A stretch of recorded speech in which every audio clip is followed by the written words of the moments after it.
Our lives are made up of projects, whether it's launching a new marketing campaign or finally tackling that home improvement project that keeps getting put off.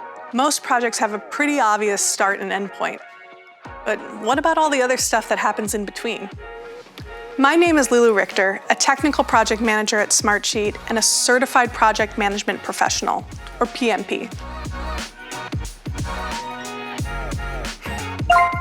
Here, I'll introduce the project management lifecycle and explain why it's important, and also dig into each of the 5 phases that make up the lifecycle. So what is the project management lifecycle?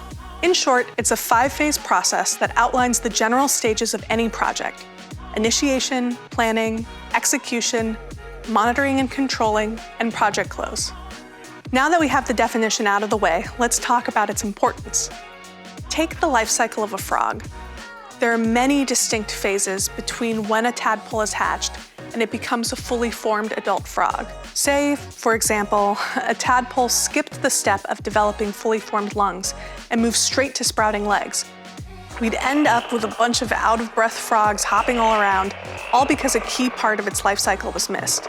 It's not a great look.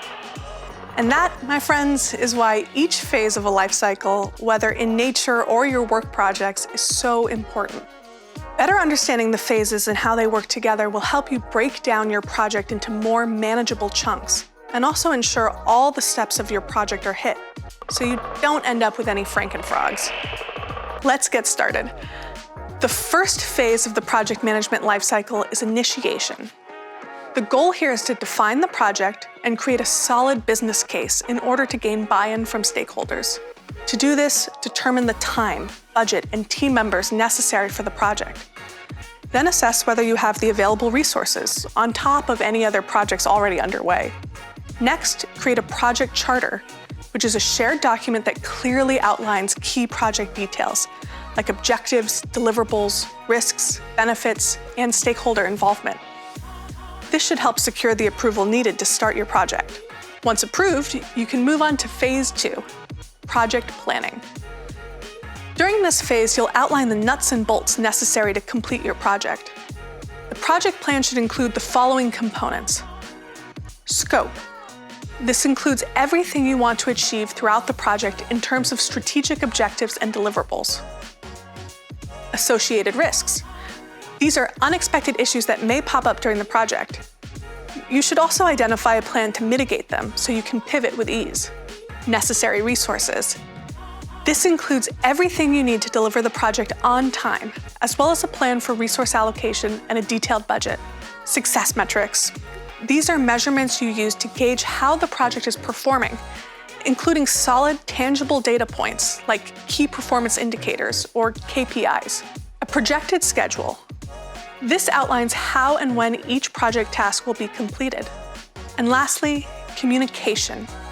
These are the methods and cadences you plan to use to effectively communicate with team members and stakeholders. Once you have a project plan, you can move on to phase 3, execution.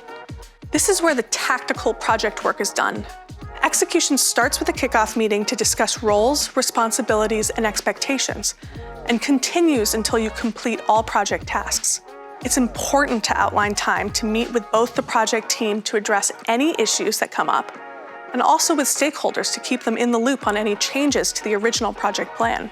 Phase 4, monitoring and control, happens concurrently with execution. This phase is crucial to ensure on-time delivery of your project. Throughout the project, you should monitor resources, identify and address issues as they come up, oversee performance, and update the project plan as necessary. Monitoring and controlling ends when project execution ends.